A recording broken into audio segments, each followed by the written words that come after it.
I am recording. Okay. You could probably be like halfway through a United career by the time that. Honestly, all of this is going to be good. Like, let's start this up because, yes, Yeah. those points are exactly some of the things to Cool. talk about. All right. So let me just do the quick entry. Hey guys, welcome in. I'm here with Kody Hensley from All Terrain Animals. I noticed this young man. He was posting an ATP video that did really well on YouTube. And we kind of got together on Instagram, went back and forth, and got this all together. And so here we are, just doing a quick collaboration video here on Zoom for the masses to enjoy. So without further ado, welcome in, Kody. Thank you. Yeah, I didn't realize that you found me off of my YouTube or page, so that's actually kind of good to know. A lot of people found me from YouTube, which is cool. I didn't think that video was going to do as well as it did, but people really liked it. Yeah, no, I thought it was a really interesting story. Obviously, it's that big, should I go 61? Should I do the 141? Um, I thought it was interesting how, you got kind of like the best of both worlds. And then a lot of people in your situation, it would have been really easy for them to just say, you know what, maybe aviation isn't for me. So I thought it was a true grit story for you to be like, I'm not giving up so easy. And then you went after it. Another one I like too, going back, you did mention it on the video. You talked about maybe researching the fire service career, and I was actually a firefighter for over 12 years. So very, Wow. yeah, very interesting what you mentioned there. It's like everything you said was pretty much spot on that. The guys, We're dying at 55 of cancer. yeah, I know a lot of those heart disease, cancer, Yeah. you name it. So, um, yeah, So probably I a guess white. some context on that, especially since I can actually give the context now. Couple of things. One, I wanted to not only tell my story through ATP, but also let other people know, hey, this is something that can happen to you. I think a place that I really went wrong on that video, and people pointed it out, rightfully so, is I felt I sounded a little complainy. It wasn't the point of the video. The whole point of the video was to just say my aviation like journey and kind of just say it from my perspective, like try to be as truthful as I could.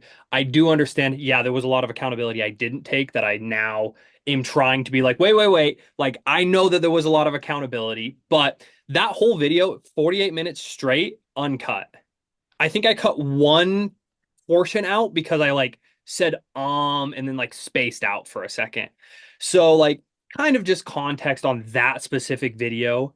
And then as for like fire, so my dad was a police officer for 13 years and got out of the force because mostly because of politics and a little bit of PTSD. Not that he had PTSD, but he was worried about like the ramifications of staying in the police force for an extra 20 years. All right. Uh, my brother, two of my uncles, my father, and at least two other people that are like they're my family, as in like we know them really well. I grew up with these people, are in our local fire service in my town. So it's a Mhm. volunteer force, and I actually had the privilege of while I was going through college and a little bit during like my senior year of high school, I was actually able to be on the fire force. Oh, cool. Yeah, so I did I in that portion of like the state, it's such a small rural area, I can actually do structure, wildland, and rescue. Oh, okay. So, guys, so we did car crashes. I've been on three structure fires, so three houses burnt down. I've been on a car fire. I've been on two fatalities, about four or five different wildfires, all just like visiting home for the summer or visiting home for Christmas break over the portion of like 4 years. So that gave me a lot of, perspective on the fire force. And honestly, like if it wasn't for the longevity thing, I would have done fire. I love, love, love being a firefighter. It just, there's so much purpose in it, and it was incredibly fun. So, Yeah. kind of But just to put context on that. you're going to be surprised though. There's I know two people personally that have left the I guess I would be a third the fire service for aviation. There's That actually doesn't surprise me at all.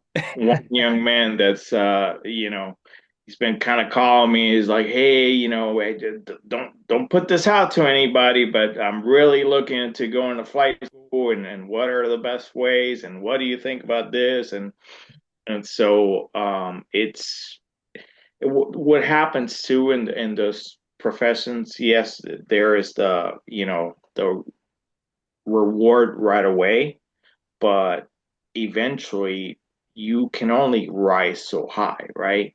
Right. So when it comes to income and how Yeah, far it's you great till go, you're about 30, and then it's yeah, what? yeah, and then eventually people just kind of get bored, and they're like they know that they got much more. So I always try to encourage people, whether it's on the rotor or the fixed wing side. Which I actually started fixed wing. I got my private pilot in the airplane, the ACEL. And then what I did was I did my add-ons to every rating. So add-on private, commercial helicopter, instrument helicopter, and then CFI. I never became a double I because we don't fly a lot of instruments as opposed to you guys. Right. So most of our flights are VFR, you know. I'm looking to get my double I, but I don't have it at the moment. So, Okay. still working my way up there. Yeah, yeah, cool. So all-terrain animals, right? So where does that come from? So the original idea, I actually started this as a fitness account. And the Okay. original idea was, okay, what can I do right now while I'm still going through school? Because I'm not qualified to talk about aviation. So what I used to do is I used to go, okay, this is my aviation journey, this is my fitness journey. We're just going to talk about it. And I used to do like running vlogs, and then I'd talk about my day in aviation, things like that. It just never really like kicked off. But the idea of all-terrain animals was that you were going to master your environment for air, land, and sea. And so I was working, I'd already mastered the air, right? Or sorry, the land, right? I was Hmm. running, I was working out, like I was signing up for races, that kind of thing. And I was working on the air, and then Okay. eventually I'd get to see down the road. Okay. And so that's kind of where that came from. And so at the moment, we're just making CFI content. We're making that air portion of things, but it could grow into something else, or maybe it wouldn't. But I wanted to keep the username to at least pay homage to the original idea. Yeah, no, I think that's pretty cool. It helps to be unique and uh this day and age. A lot of the content creators, they're like pilot whoever, and it's like, okay, Right. yeah, another pilot, another guy that's wearing his stripes because they need to be validated or what have you, Whereas I'm like, if you have something that unique, that's eye-catching, that's actually that's one of the first things that kind of caught my eye. I was like, oh, okay, like he's talking about ATP, but it's the channel is all terrain animals, and I'm like, okay, um, this is interesting. And then I just kind of kept watching, and I mean the videos that one. The ATP one got a lot of views. It's kind of somewhat went viral, right? A little bit. I mean, as viral as you can in our very small world. It got 10,000 views, but Yeah, it was also the third video I ever posted on YouTube. The first two was ranking content. So yeah, it was the first time I'd ever talked about aviation at all on YouTube. yeah. Mind you, it was recorded on my phone in my closet. Okay. So, like, no budget, no nothing. It's purely just the story was interesting. And I mean, Yeah, to anybody who's trying to start like content, period, is getting out there, learning how to tell a story, learning how to be interesting is vastly more important than any equipment you have. I use a yeah. phone. I use a $15 Amazon light. Okay. I'm in my closet with a blanket on the door. Yeah. Um, and this is a $20 mic. Yeah. So, and that is enough that I've gotten 2,000 followers in the last 5 months, and I've Yeah. grown this channel That's mainly on the Instagram, right? in on the Instagram, yeah, and then of course, yes, even on YouTube. Even just recording on a phone with some decent lighting will get you pretty Yeah. far. YouTube, I think you're getting close to what, 500 there. About 500, yeah. Yeah, Working YouTube on comes the 1000. Yeah, YouTube comes slow, a little bit slower, but I think you got a good strategy by posting on Meta or Instagram, because that obviously you get a lot more traffic through there. of course. So and eventually, but as far as the more popular site, as many people know, it's YouTube. So if you make it on YouTube, then I, it's I think YouTube is a completely untapped market, even though it's the biggest thing in the world.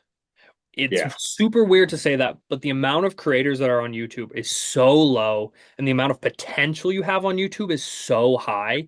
And what I've personally found is like you have a good thumbnail and a decent thing to say, you can yeah, get a lot of traction on YouTube. And personally, I think it's probably still to this day, although it's the oldest social media site that is still running, still to this day is underrated. If I yeah. could do all of my content on YouTube, I totally would. The only reason that I do it on other platforms is because of time. Yeah. No, I find myself it's about the same. Like I'll start going through YouTube and then I'll start scaling down to either Facebook because I'm old, um, and Instagram. Yeah, I'm old enough to also know that Instagram's pretty popular, so I go on there. I mean, as long as you pair your Instagram and your Facebook together, at least post the reels and you're fine. Yeah, and then I also volunteer for these people, which can give you an idea. It's called the Florida Aviation Network, but Hmm. they're a nationwide organization, and they're kind of backed by the FAA too. Hmm. So I have access to their Facebook, so I can post kind of like on their behalf. So some of my videos, what I do is I'll scale them down and then post it on that platform, and obviously add my name to them. So yeah, but definitely, yeah, it's been really interesting to see you kind of come up. Uh, and it's funny because I've worked with other creators before, mainly helicopter people like Devin. When he first started, I think Devin's up to like 16,000 right now. Wow. Uh, yeah, so he's done really well. Anything that comes out with helicopters, He's on he it. he's actually, and he does like he edits way better than I do. So, and you can tell when you spend the time on it, uh, things do kind of get some traction to it.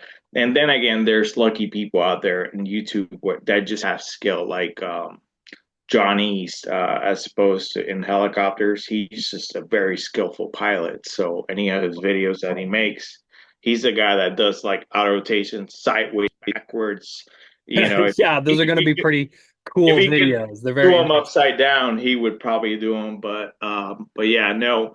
But another thing that I find it interesting with YouTube is, so I've actually, with flying opportunities and being that you're a new, I don't want to say new CFI, but I'm a new CFI. I or got my certification in December. I'm new. okay, yeah, well, you a newer CFI, and so you're exploring different markets per se. Um, you'll be amazed how many flying opportunities will come out of this. Even somebody might see you and say, "Hey, man, I like what you're saying. I want to come on and do a few hours with you." Or maybe somebody that you can kind of work with, like be like, Yep. "Hey, man, I come and fly, SIC or something once you get more hours, more experience." I'm not sure if you got your multi yet. I have my multi. Yep. I just don't You have my do? MEI. Yeah. But So, to so your point, I had a guy reach out to me. So I'm in southern Utah.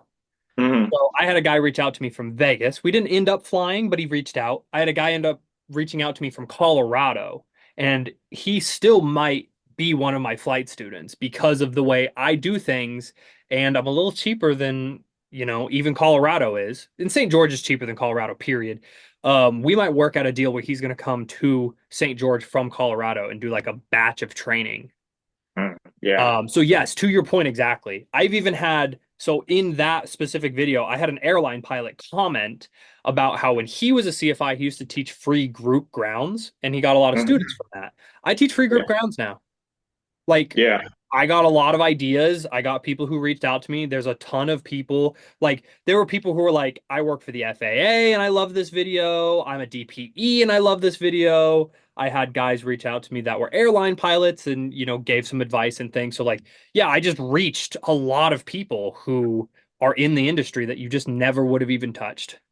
Yeah. To that, if you're interested too. So I'm a safety rep for the FAA safety team.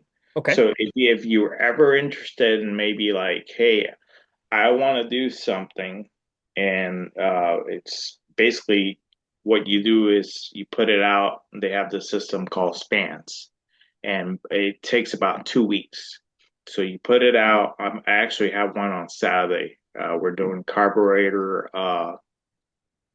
icing and helicopters. Okay. So and that's been scheduled for months. But normally it's a 2 week lead time. So if you see a topic and say, "Hey, man, I want to do a Zoom and I don't know, just stalls and spins or I whatever you can kind of think of fixed wing wise." And is there a way you could put it up for me, and then I would just have to be obviously participate in it, but you can pretty much run it yourself. Okay, And cool. So if I wanted to teach a safety seminar, I could through yeah, Zoom. yeah, Okay, you good could to know. That is you, good to know because, yeah, I'm teaching all kinds of stuff right now. So, yeah, because I mean, if you when you're doing and John does the same thing with the study group where we're all getting together once a week, and I'm like, it's really cool, but it'd be even cooler if people could get the you're familiar with the wings, right? I'm Uh, familiar with wings. Yep. yeah, so when people get the wings credits, it just it gives everybody the warm and fuzzy because it's I participated and I'm doing good and when it comes to aviation, the FAA really definitely looks at it favorably, and by you actually doing some of the classes, eventually down the road, if you want to become one, you could be like, hey, I did X amount of these webinars is what they are. Right, of Um, course. Yeah, no, of course. so, That's a great but idea. I will keep that in my back pocket. yeah, yeah, I always try to offer it to people just because I know that when I did one last year, I did it on helicopter wake turbulence, and after that, I think I waited about 6 months or so, and then I talked to the guys. Said, hey, I feel like we're kind of underrepresented on the helicopter side. Because if you do you go to any seminars over there in St. George? Do There's you have? not a lot of seminars to be had here. No, really, I man. teach one, kind of. Yeah. So here, I guess from what I understand, we train the most pilots here in Florida. Oh, Um, yeah, yeah, 100%. Most of the flying is happening right here, pretty much central. Some of it is in South Florida, but a lot of it happens here in Central Florida. So, so we have a lot of seminars. We have like 4 or 5 in-person seminars each month that you can literally go to. Wow. And yeah, they're really cool. But most of those seminars, they're just airplane. I'm usually the only helicopter person there.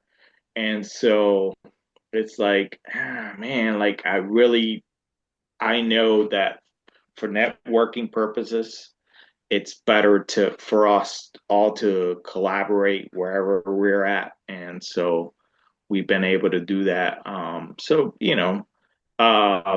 they have one on Friday if you do have time. you could join us over there and hopefully just kind of it's not proprietary. You can take the model and kind of and then you can. Do you guys post them at all? You guys should if you Yeah, don't. yeah, he posts. He's under. If you look up on YouTube, he's called Johnny Eldorado, and he'll record them and post them just as is. So Yeah, uh, cool. it's all out there. And some really neat ones. Like mainly, just like anything, it started with like one or two guys that showed up, Right. and then before you knew it, like we have one of the I think he's the assistant chief pilot for Leading Edge Helicopters. Now he's showing up from Bend, Oregon. Like Wow. that, having that guys, I'm like, oh my God, like Hey, I've been to Bend, Oregon. yeah, I'm familiar. okay. So pretty much we grew up, like if you look up helicopter training videos, You grew up on any his, helicopter pilot, um, we grew up looking at those videos, just trying to understand what we were doing, of you know, course. when it came to flying helicopters. So just to go full circle and meet this guy, and he's about the coolest guy that you could ever meet. He's very approachable. Like the other day, I was like, "Hey, man, I need a RFM rotorcraft flying manual for this aircraft that I might be flying here in the future. Do you know of anybody?" And he's here, here, here. He sent it right away. So I'm like, you'll meet some really, really good resources doing the networking, whether it's virtual or whether like I know you guys have a thing each year. Kind of, we have what we call Verticon. You guys have, I don't know what it's officially called. You I might, have no idea. they all get together, like whether it's airlines or whether it's cargo or what have like just recruiting events. I think, don't quote me, but maybe Alpha, I'm sure has something to do with it. Like Um, I'm sure if you kind of look up, and a lot of it will offshoot from those seminars because they'll be like, the seminars are free and volunteer, but then there's little pseudo things that come off the side that Of course. you start learning is a pay to go, but you get a lot of I mean, at the end of the day, aviation in general, whether it's rotorcraft or fixed wing, is a networking business. There's only so many people, and you have to meet them. yeah, So if you want to be somebody in the industry, you have to be in the industry. And right. that is something that I have struggled with being just geographically where I'm from. But obviously, the internet has allowed me to kind of transcend those barriers and at least touch with or get in touch with other people who, are in the space. There is one thing that they're kind of doing. I'm not sure if you're familiar, and of course, this is going to be a point of contention because this person can be a little bit controversial. But have you ever heard of Dan Grider on probable costs? Have you ever heard of that guy? Apparently, I just don't know anyone. Okay, so he came out. I want to say like 4 or 5 years ago. I started kind of seeing him. The interesting thing with him is he runs that DTSB organization.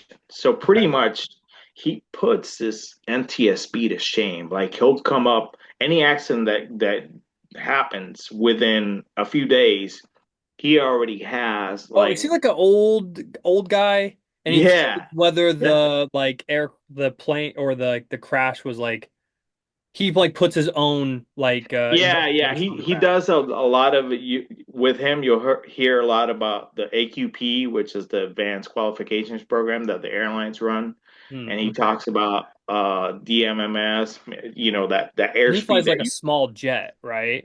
He's a DC-3 guy. He came from Delta. He Okay. retired from I think I Delta. know who you're talking about. Yeah, and like I said, he has had some controversy, and that's why, it, My ATP video had some controversy. It's fine. yeah, That had yeah, 10,000 views and I pissed off like 20 people somehow. yeah. Well, it's like, oh well. It's funny because a lot of people won't go on camera, but I know some people like I was Oh, they all asking got the other opinions. day, and hey, where'd you go to school? ATP. Do you recommend? No. So that was a piece of making that video in the first place is I wouldn't recommend ATP to anyone. Yeah. I So just I so don't. and it's similar with so my alma mater. I knew this when I went to get my 4 year. I knew that I was gonna go to Embry-Riddle, get my piece of paper, but they don't even do helicopters themselves. So I didn't even have to run into that problem. But I pretty much knew that I was just gonna go to the FBO and find somebody to do some of my training. Now, here's where you kind of hit the wall with that, though, because if they're disorganized, you could be doing a lot of starting over. And Mm, I think I ran into that with so I have that instrument helicopter that I told you about, hmm and I was working on a an add-on for the airplane. hmm And goodness, man, I swear I think I can go to Cape Canaveral and become an astronaut easier than Trying get to my get my answer your instrument add-on hours. in the airplane. I'm like, oh my God, why is it not lining up, and it's just either I run into the issue of, well, the airplane's broke. Well, the instructor's not available. Well, I no mean, DP. to ATP's credit, I can say they were very organized. They want you Yeah, through fast. So not a lot of fat to be had at ATP. So out of everything, they are quick. yeah. They're not as quick as they promise you to be. They No, never. they can't, but they're fast. Yeah, Obviously that comes at the detriment of all kinds of different stuff, as well as like obviously ATP has a bad reputation in the community now. So if you tell somebody you completed your training at ATP, you're probably not going to be top of the list for a job. yeah, So, yeah. luckily for I, me, I tell people I graduated from St. George because that's where I did. Right. Yeah. I don't brag the ATP part anymore yeah. because I don't have There, to. there's actually, and you're gonna laugh because there's actually flight schools that I have intentionally left out of my resume because it's the same Yeah. thing. I've been there. Sometimes in this industry, you're gonna find that, okay, well, I want to go down the road over there because it's more convenient. And Right. so I did that starting out. I went to down the road over there, and it come to find out they probably like in the beginning of my helicopter, as a student, I'm like, there was a lot of luck in there for sure because I was like, man, like no. And as I learned that as I started training with more people, if you're able to find you one of these mentors, an ATP mentor, yeah, take it, man. Like, and I mean like an ATPL, like a Oh, okay. Yeah. like an air transport pilot license mentor, somebody that holds Yeah. that license. Somebody's using the It, airlines. yeah, If they like you, you're probably pretty set. They're also probably going to do you some favors. I know a yeah, yeah, buddy who his mentor, an airline pilot, he owns his own aircraft, so the dude gets to go fly yeah. for, I I the saw some price of of the fuel. best training from people that held air transport certificate, just because of it. It's not an easy certificate to obtain. So you're gonna see just um, quality training. So yeah, it happens all over the industry. I think now with people like you, like putting out the content and say, oh man, yeah, maybe I shouldn't, 'cause it's very tempting to go, oh, Go to ATP. Oh my yeah, God. these people do A through B or the big school. I call them MILFs. They're all, like they're just I called ATP the Walmart of aviation. You're just cheap and fast, man. Cheap and fast. yeah. There's But other ones yes, like to your point, I want to warn other people because here's the thing with me is when I decided I wanted to go to ATP, it was 2022. yeah, And they were promising 9-month timelines. It was $85,000 for the loan. The airlines were giving out bonuses and tuition reimbursement. It took me, and then ATP, although there was people talking about it, they didn't have the reputation. And I talked to at least, so I was working at an FBO, so I was fueling airlines, and I hmm would just go inside and talk to the pilots. So essentially, when you're fueling airlines, you need to know how much fuel they need. Well, I was at a hmm small enough airport that instead of me doing like the hand signals to them, I just walked inside and asked them. And that hmm gave me the ability to go, hey, I'm an aspiring pilot. What should I do? And I had about 10 ex ATP students, so alumni, be like, yeah, ATP is a great option. It's just fast. They never said, hey, the quality sucks. Hey, you're going to struggle. Hey, all of these things. So when I went to ATP or when I was planning to go to ATP, it was a good idea. It took so long for me to get my private pilot's license that it all came full circle. The industry crashed, essentially, right? People stopped hiring. ATP even got more competitive than it was prior. hmm And so it was bad timing. And so now yeah, that I know that and I saw that ugly side, I'm like, don't take the risk. It's not worth it. yeah. You might as well No, just go to college.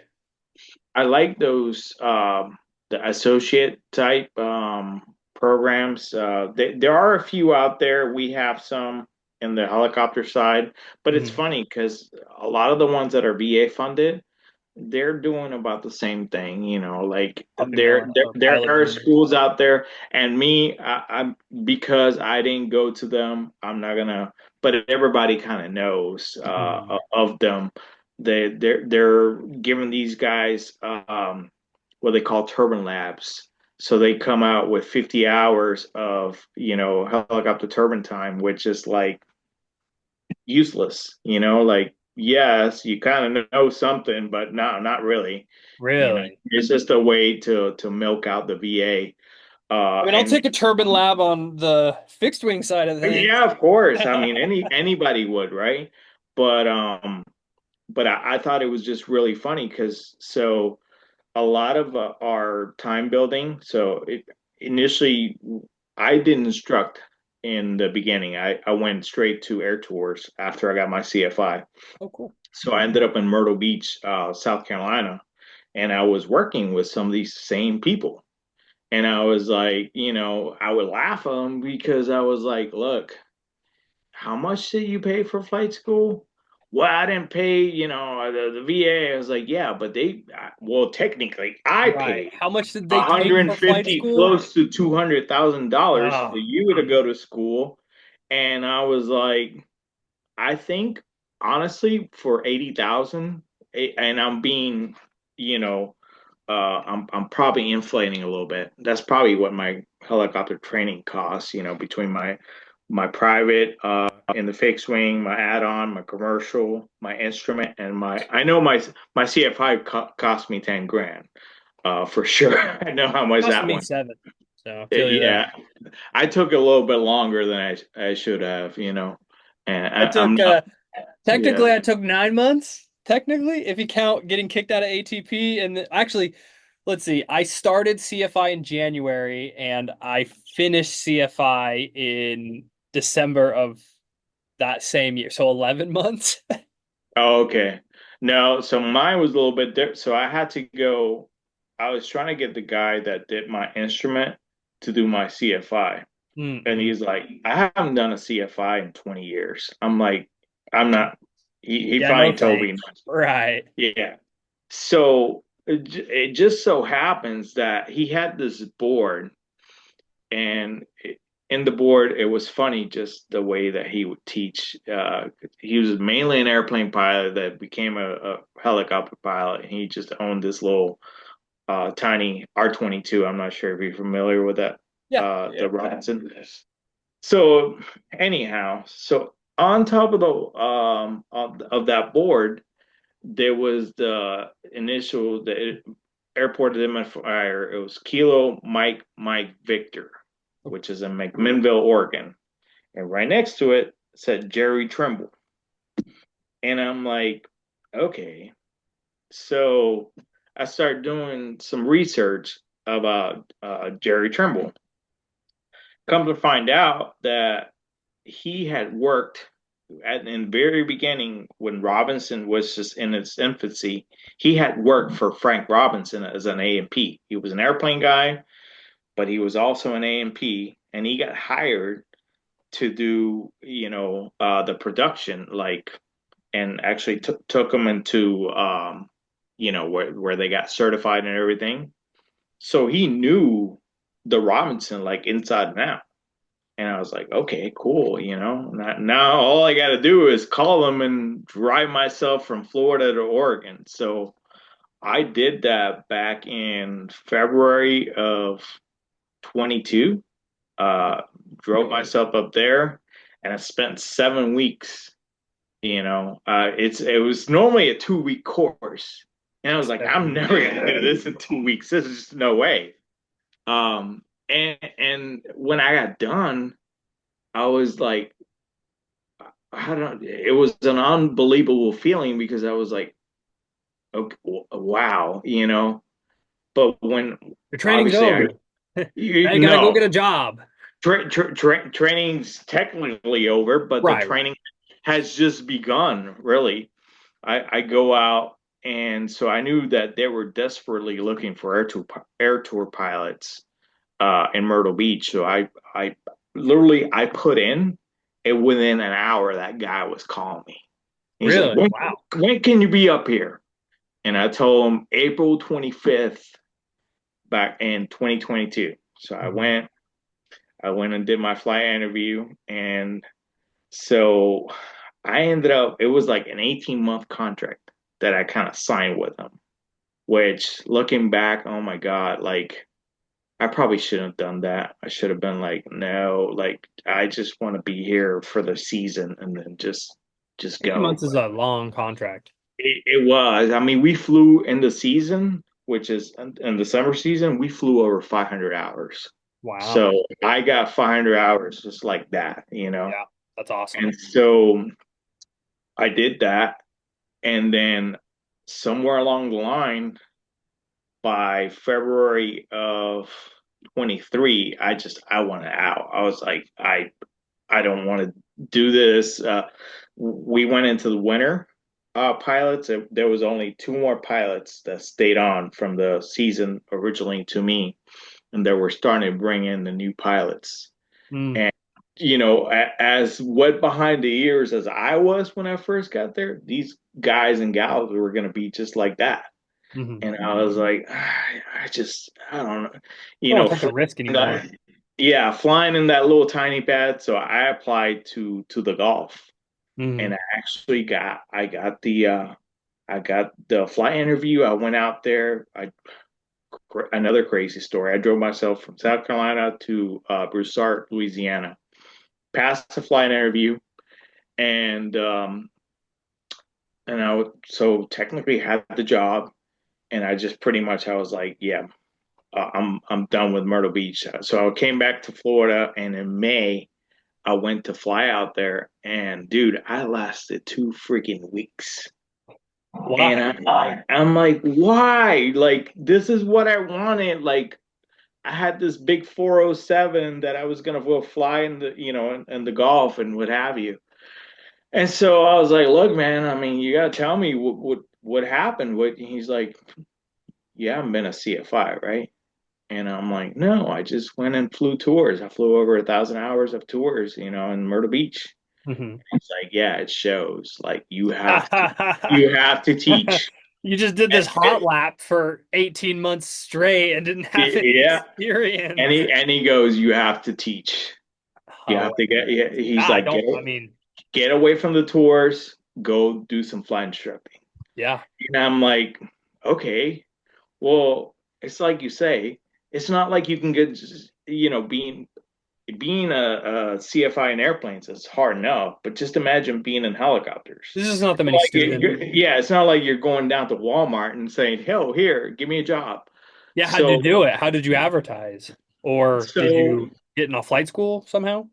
yeah, that was the thing. So I went to go to one interview, which this particular owner wanted to charge me money to fly his helicopter just to interview, which I was like, no, dude, I'm way beyond that stage. That's And wild. so from there, my buddy calls me where I remember we're at the Chick-fil-A parking lot. My buddy calls me and he's like, hey, I know these Venezuelans and they want to start a flight school. And I'm like, flight school here?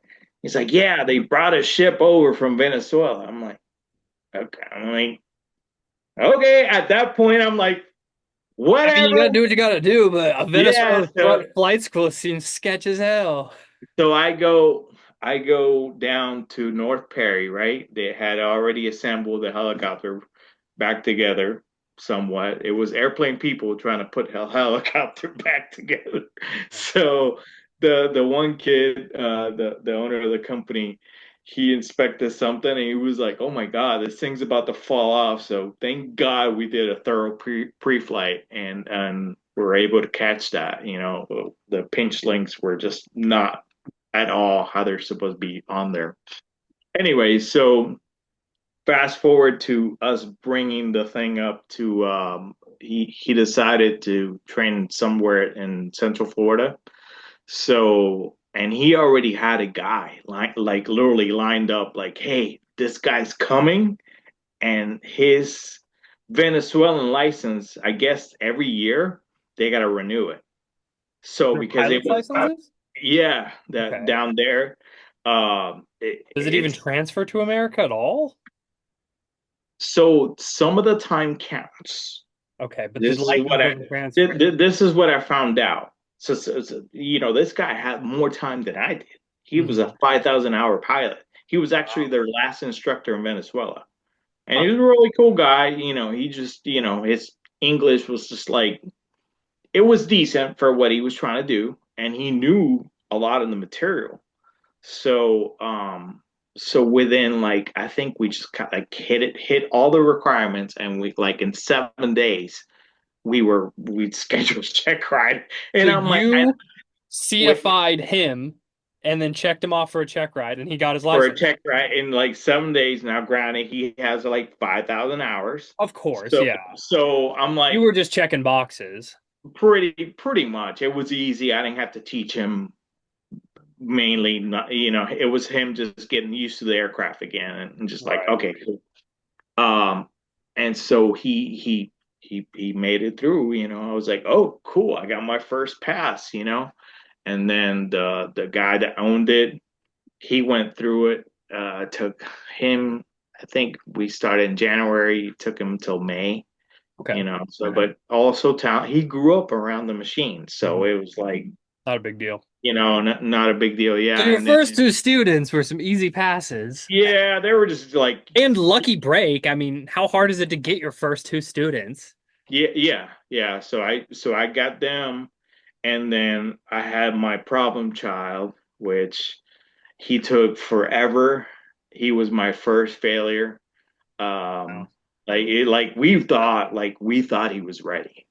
Like, Hmm. Some but people choke. I mean, that he locked happens. up. He did. He locked up. He just like I'm and helping a tutoring student right now. He's tutoring, but he ended up failing his check ride. And I mean, this kid knows every answer in the book. Like I've tested him. He's solid. Like I'm over here like because his dad is kind of a pilot and is helping us study a little bit. So it's me and his dad are in conjunction helping this guy like prepare for his mock. And I mean, he knows all the material. I'm telling his dad, like, hey, he's ready for a mock check ride, like all this stuff. And he's like, no, let's wait, let's wait. But essentially, the kid just locked up when it came to yeah, emergencies. it happens. And I gotta give the DBE credit because he sat with him for like at 1.5, we knew. He came Uh, out and I'm like, oh, maybe he's English, maybe he's getting and he's like, I'm gonna bring it back around, but like it's just not looking good. And wow. so he gave him Hey, like I've had One, I've had two check rides go over 3 hours. My Yeah, private and my instrument, and I passed my private. I did fail my instrument, but only in the flight.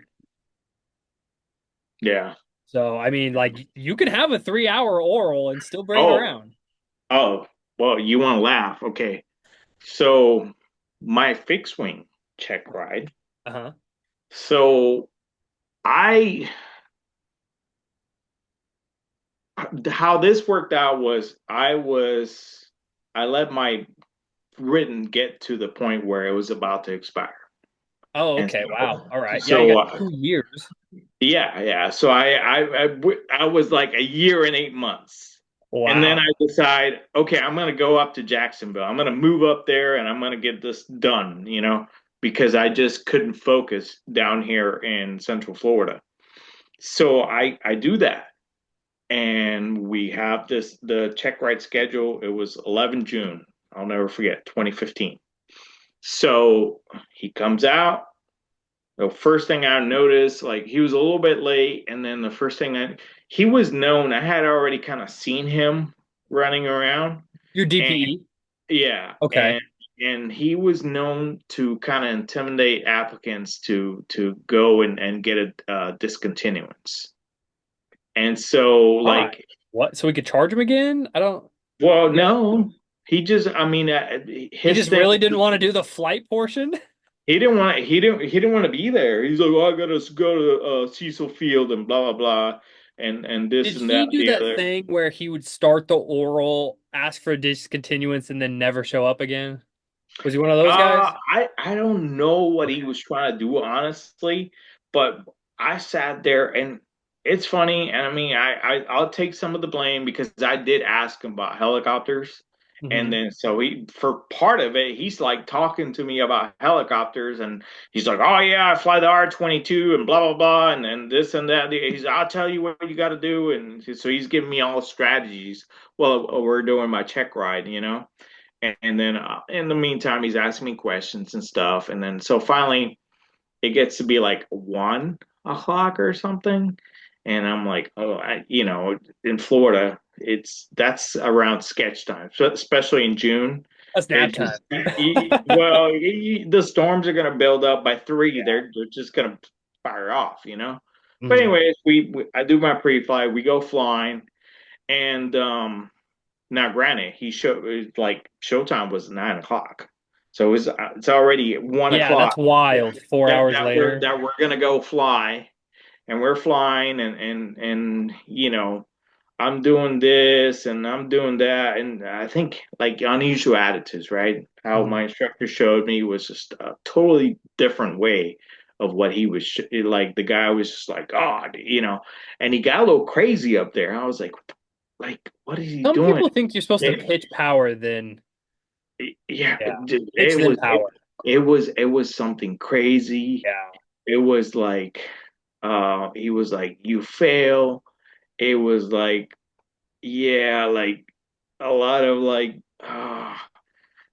I think I told him where I was from. He's like, yeah, people from there, they do that because they're dumb, like, and I'm like, This is okay, old. like, This is a and I'm kook, like, man.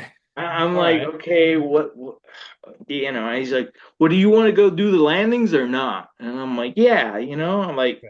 remember, I told you I was a firefighter, so we just don't quit anything. We're just, all right, well, if I I mean, yeah, supposedly, you can go do the landings. Like that's fine. yeah, so yeah, I went and did the landings and ran through everything.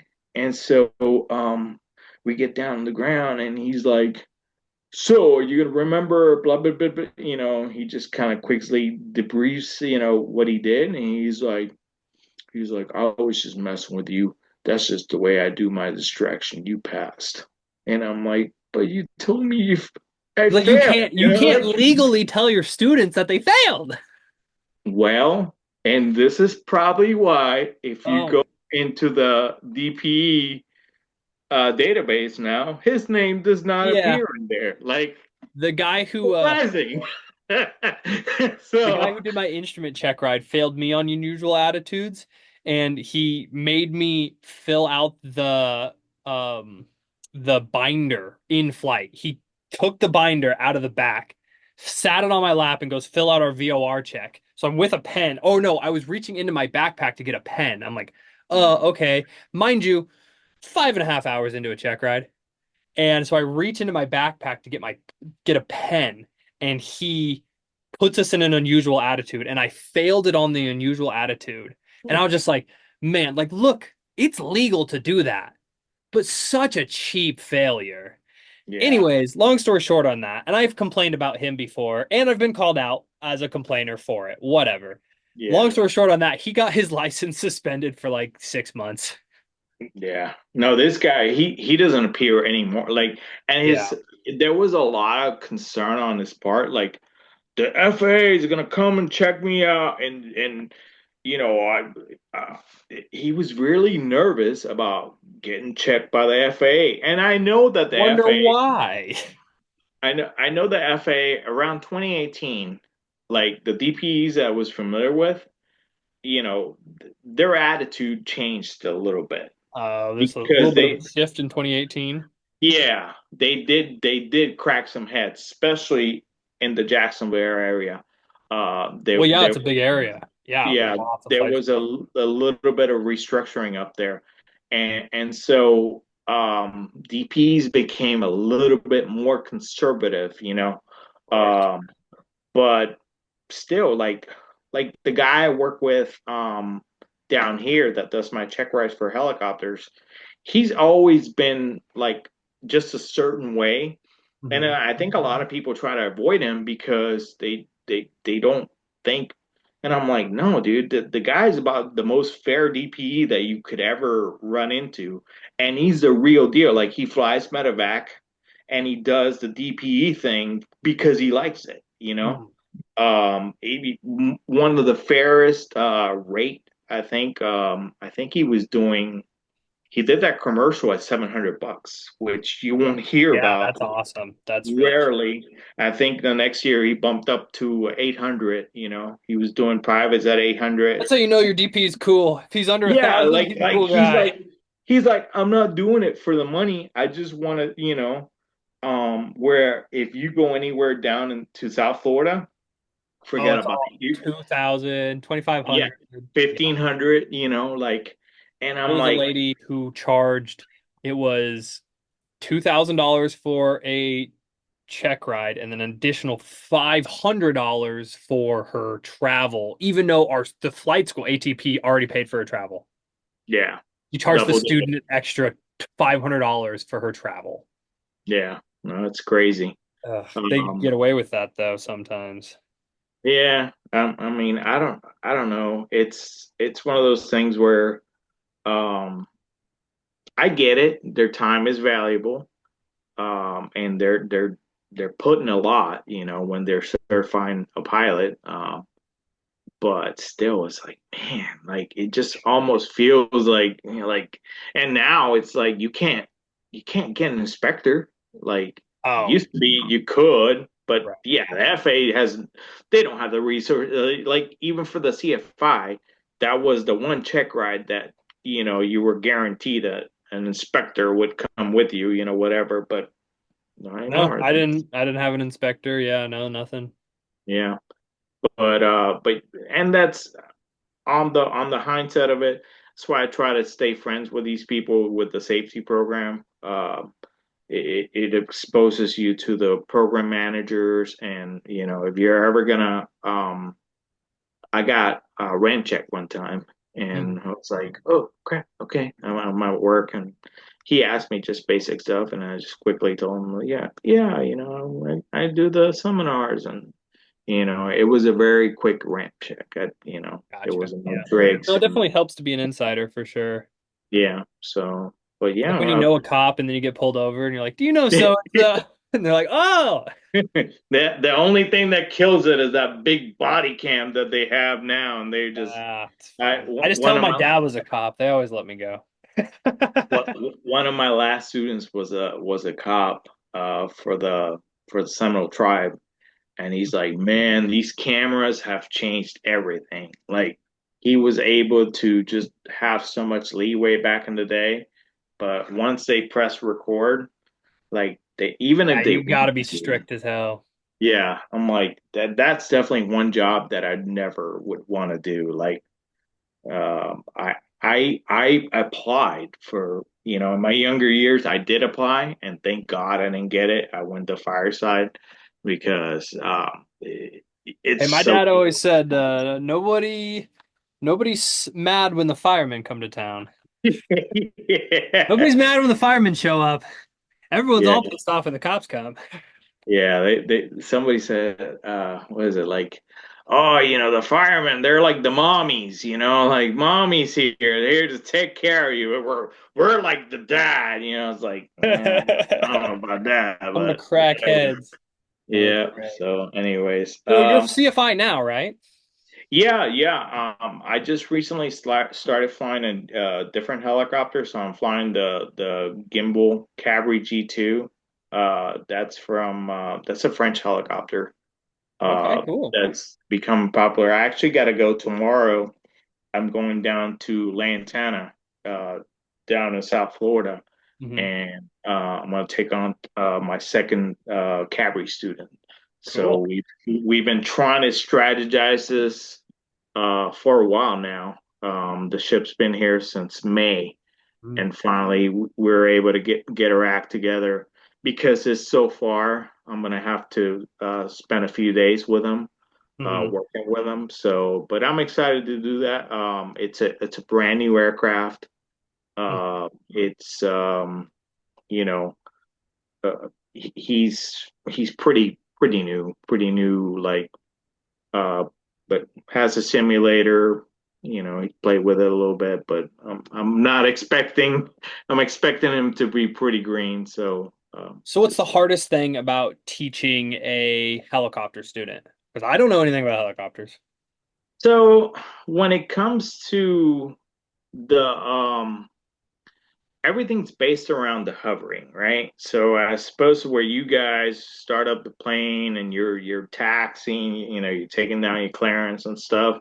So Mhm. we have to run our checklist. Like we use our checklist obviously to start up and obviously pre-flight, but at one point our checklist just kind of goes away and we, it's hard to take off your hand because you're flying with your left hand, your feet for your pedals, and your right hand. Mhm. That's never traveling. Maybe you might be able to let go of your collective a little bit, but for the most part, your hands need to stay on the controls. Mm. That You're we always one-handed at least. at least one-handed. Yeah. Yeah, And that can be and that's tough. just You got to press yeah. all the buttons and go through the checklist, and you're over here like can't quite keep it stable. Yeah, definitely. A lot of the people that have had scares in helicopters is because they've let go of that cyclic, and yeah, just think about like if nobody's flying, like it's not, you don't have to lift with the airplane that's right there. You're Mhm. suspended by your lift. Right. So then when nothing's controlling that, it's just gonna go, and it's gonna feel very, very awkward. And Mhm. a lot of the airplane people that have had bad experiences is because of that. Because they're like, oh, at the fixed wing, you can just let go of everything. If the airplane's trimmed out, Right. it you go. So when you're flying a helicopter, I mean, does it feel like you're balancing? Because in a weird way, you're kind of a pendulum, right? Because the rotor's up here and all the weight's down here. Do you feel like you're constantly balancing it from going and rolling and yawing at all? Yeah, initially Okay. it feels like you're doing the whole. You ever seen the guy with the Yeah, the plates and trapeze guy. yeah, Yeah. like. But eventually you get good enough, and you don't even think about except for like if the wind just blows you a different direction, and now you're reacting to that lift, Mhm. then it's like okay, cool, yeah, we managed that, but that's really the difference. So everything's based around the hover. So tomorrow, like my whole thinking tomorrow is like I gotta just teach hovering, and I gotta see how far this person is into, and a lot of it, believe it or not, it's almost like I'm there just to fix what he messes up because Right. I if I can sit there and hover like for 20, 30 minutes, but he's not going to learn anything or she's Yeah. not going to learn anything, right? I guess it's a So little different with with airplanes. It's like, oh no, we're flying. Like go like not there's not so many repercussions when you're yeah, already yeah, in the air. Like I can let him just kind of fly. yeah. No, like so yeah, when you guys get started, you're taxing, you're maybe taking down a clearance, you're discussing what have you. Whereas we picked up and we're already flying, and I have to teach Very them. convenient. Yeah, yeah, You're I have to instantly right teach into it. your flight time. Yeah. Oh, yeah, yeah. The flight time just kind of builds up really quickly, but I have to teach them everything around the hover, And then after that, it's like, okay, so now we're gonna go into approaches, Mm. and so I have a method of how I teach my approaches. It's all basically with the trim strings and kind of showing them a walking pace, pick a target and just kind of do walking pace to it, depending if it's a normal or steep approach or a shallow approach.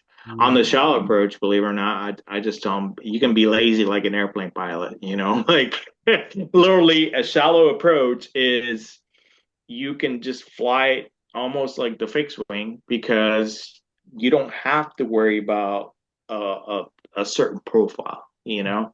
And then what we're going to end up doing probably on a shallow approach is we're going to run it onto the runway. So we're going to do a run on landing, and then from there we're going to do a running takeoff. So Mm. those are pretty cool to see. If you've never seen a helicopter try to do a running takeoff, I uh, probably have, maybe without noticing. yeah, we're just sitting on the runway. And it's usually when you're thinking it's probably the aircraft's heavily overloaded and you just can't pick it up, so you got to build momentum and then just kind of run it on. Not something that I would ever advise to fly without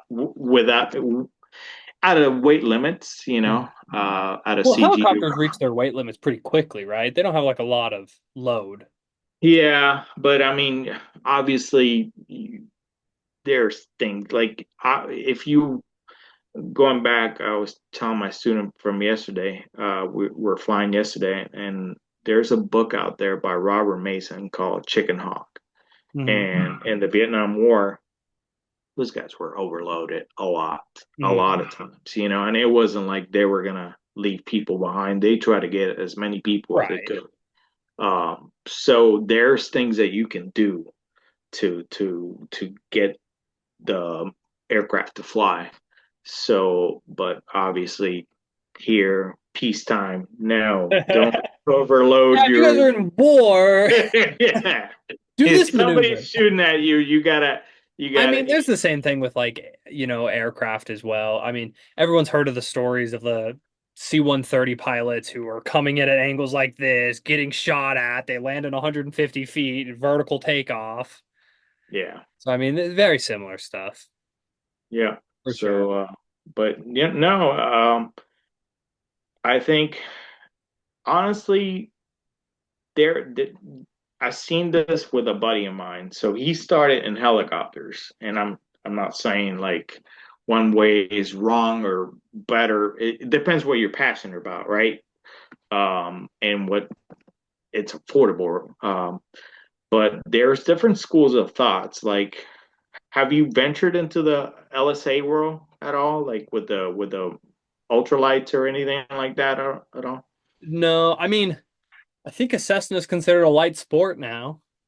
That's Yeah. a Well, 172 is. with Mosaic, a lot is going to be changing here coming up.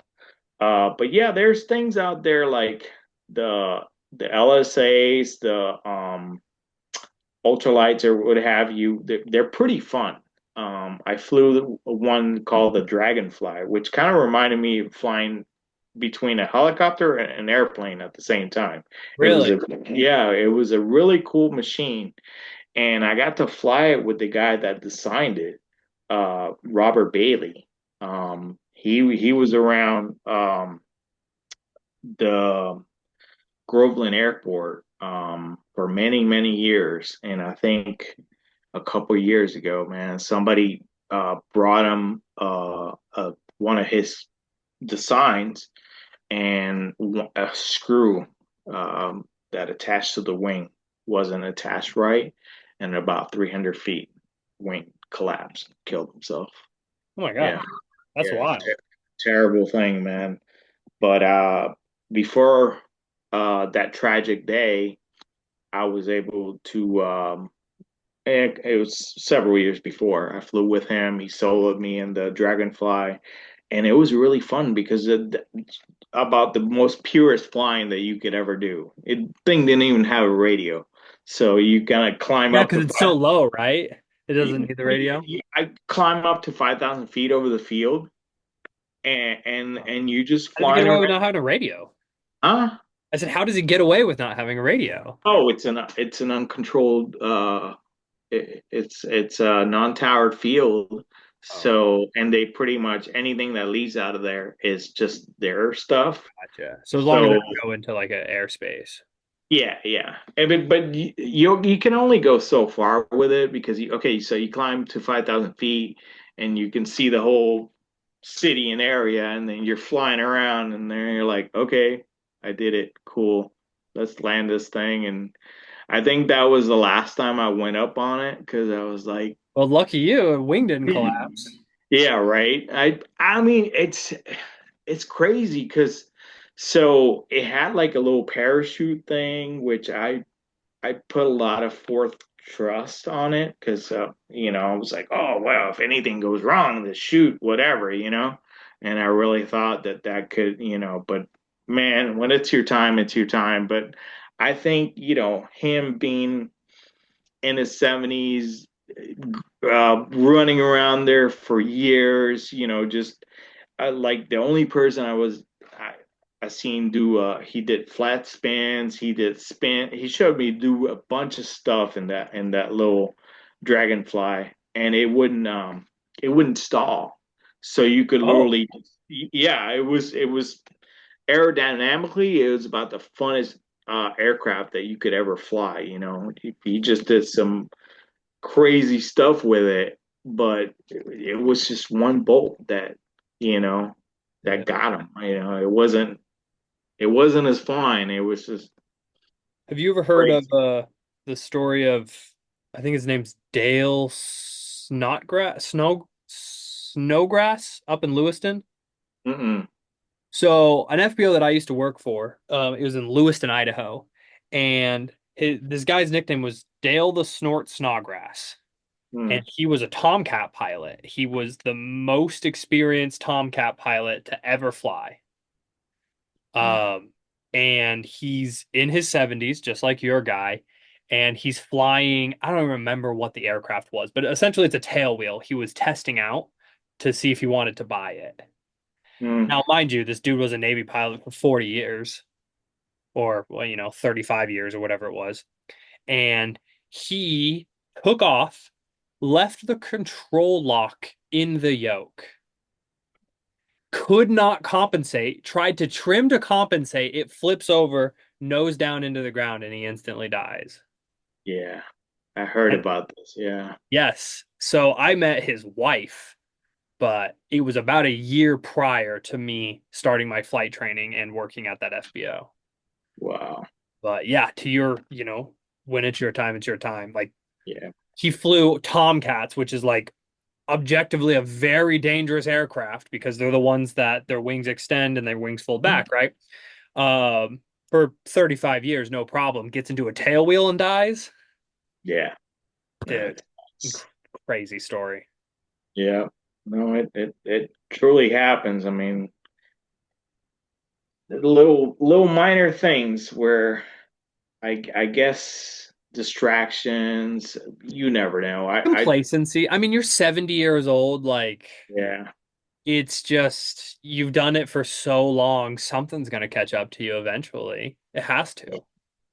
No, it's funny that you bring that. So the guy that taught me most of my stuff, Tony Crawford, he was 79 when he was teaching me. How? Yeah, just How is good he genes. still, how is he? eligible to teach at 79 years old. Good genes. He owned that little R22, and so Still could pass his medicals, huh? okay, he could pass his medical, and then so we still talk. He's 85 now, Does he fly and still? so Fifth grade? he just stopped. He still has a medical. Recreation, maybe? Rec At pilot? 80, yeah, at 84, he sold the aircraft, and Wow. because he said he called and he's like, they said just this 1 year, next year don't even bother calling. So uh, so he sold the aircraft. So and he instructed for like 1 more year, and now his deal is like, I'll do your flight review, but I'm not teaching anymore. Like I'm not doing any of the initial training. Um, Jeez. but I'm, Everybody else had to retire him. He wasn't even done. dude, not even okay. So he flew this aircraft called a Quest Air. You ever heard of it? Uh-uh. It's a kit. Like it's one of the fastest low kit planes that you could ever build, right? Okay. So they were built while I was going to school there. They were building this airplane for a while. Um, and so they were taking it up to do almost kind of want to say like Hmm. air trial, sea trials, like they just get it certified, whatever, right? Uh-huh. And so they go and take it, and I think it was second flight, and you can see them like almost bottom out, like behind the power, pretty much almost stalled out, and they put a massive amount of power, and so that torque just flipped them Really? sideways, almost hit a golf cart, almost hit a palm. Wow. So he survived that. Just didn't have the counter Yeah, like aerodynamics to counter the probably torque effect at that point. yeah, he Wow. survived. He survived that. Them going sideways and hitting the ground like at a pretty good speed. Uh-huh. Um, he survived that, and it took him about a year, and he went back to flying again. So I'm like, Dude, especially old school aviators, they're just a breed that's just different. yeah, They're no, for just a sure. different breed, man. These new pilots, like I really like flying with like 50 and older guys because they just have a level of experience that like you're never gonna get in the modern day. Like Yeah, you're gonna get these 50 and older guys, they've done the backcountry stuff, like they're doing wheelies on the runway, they understand all the stall characteristics really, really well. They understand how to like slip at super like steep angles. Uh the old generation just they are just a lot more tenacious than our generation ever will be. oh yeah. No, it's a treat to fly with them. Um, yeah, anytime that you can spend time, especially those flying the gatherings, there's a lot of interesting people out there. So I'm sure we can probably go all night with this, but I think this is probably a good stopping point. We got to do this again for sure, man. Okay. Um, Yeah, we it, can. it, it was definitely a treat here talking to you, man. I think that even though you're flying the airplanes and I'm flying the helicopters, there's a lot of common ground and there's a lot of good. Oh, for sure. I mean, it's still aviation. Still Yeah, dealing with the same peoples. Honestly, yeah. we didn't even really get into a lot of the differences Yeah, I mean, the main difference is how they fly, and the um, cost and the timelines. and the cost. What I was gonna tell you about was that there is with the ultralights, obviously those are a lot cheaper to operate, and the gyrocopters or the Mm. gyroplanes is what they like to be called. They're considerably way cheaper. So if I had to tell somebody that is probably looking into getting into helicopters, I would tell them to go and do their gyroplane stuff first because that rating, how it's written, it's called rotorcraft gyroplane or Mm. rotorcraft helicopter, and the helicopter is just the upgraded version of a gyro. Mm. Um, a lot of people don't realize that the gyro's been around over 100 years. So they can So start on gyro. Can they get a rating? Can they get their private yeah, gyro? yeah, they can get And the then, private gyro, so if you get commercial your gyro. private gyro, does that transfer to private helicopter? Is it equivalent? How does that work? So it's a similar rating, right? Hmm. So now what you do, rather than have to build up the time that you Hmm. require for helicopters, you don't have a timeline. So however quick you can learn to fly the You helicopter, can get a new check ride. you can get your check ride. And on top of that, so because the gyro, the rotor is in constant auto rotation. So these guys and gals that are flying the gyros, them doing an auto rotation is like, okay, I'm landing in a gyro pretty much. Whereas Right. your helicopter person is like, oh my God, we're doing an auto. And the best way I can describe an auto to you is like, that top of the what a roller coaster. The top of the roller Mm-hmm. coaster, and you Just a pretty sinking much, feeling all the way down, huh? yeah, you just got initially. That's Yeah. how it initially feels like. I mean, you're Um, falling. Makes yeah, sense. I Do mean, you go zero G's at all or negative G's at all? no, no, No. never negative G's for the most part Do you go because like sub 1 G though? I guess that's a better question. not You get not the even so. butterflies in your stomach? No, because Oh. so the two-bladed rotor systems you can't go negative G. That's a really good way to kill yourself. So if you ever feel light on your seat, you want to go half cyclic with it Huh. to load up the rotor again. Uh, in the three-bladed, not so much.